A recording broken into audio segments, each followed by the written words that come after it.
All right, red flag as a society if we keep pushing this on the next generation.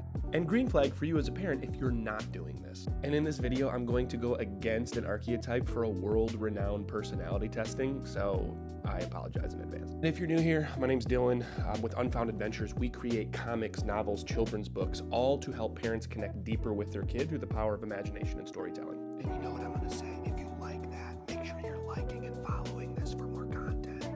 Biggest red flag we have as a society is pushing this picture of perfectionism. Number one, it's a fallacy. Number two, perfect characters are not interesting at all. They're not practical. Now, perfectionist is type 1 in Enneagram testing, but there is so much more to it if you do further research, so make sure you check that out. But when creating characters, my partners and I stay away from this perfect character or born hero as much as possible. And in my opinion, this is dying out as a trope because that character is hard to rally behind.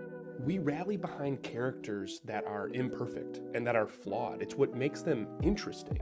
It's what makes them convincingly human. Imperfection should not be punishable. Now, I know we live in a society where schooling says we have to be a certain degree of perfect in order to move forward, but I do think there's ways around this and to work with it. Let me explain. Teaching, parenting, and mentoring the next generation is kind of a form of editing. And to be a great editor, you have to be able to do two things. First, you need to know who it is that you're partnering with.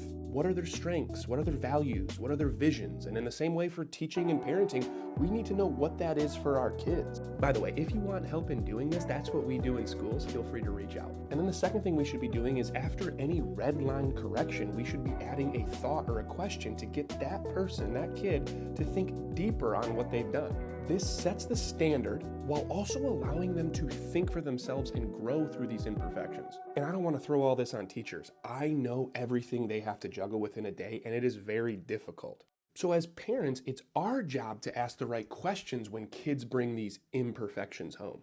Or even the at-home mistakes like spilling something. Try asking that simple question, what can we learn here when this happens? And then take time to listen. Let's have fun growing through our children's imperfections and our own. And if you like these reminders, as always, make sure you like and follow and sharing, and I'll see you in the next video.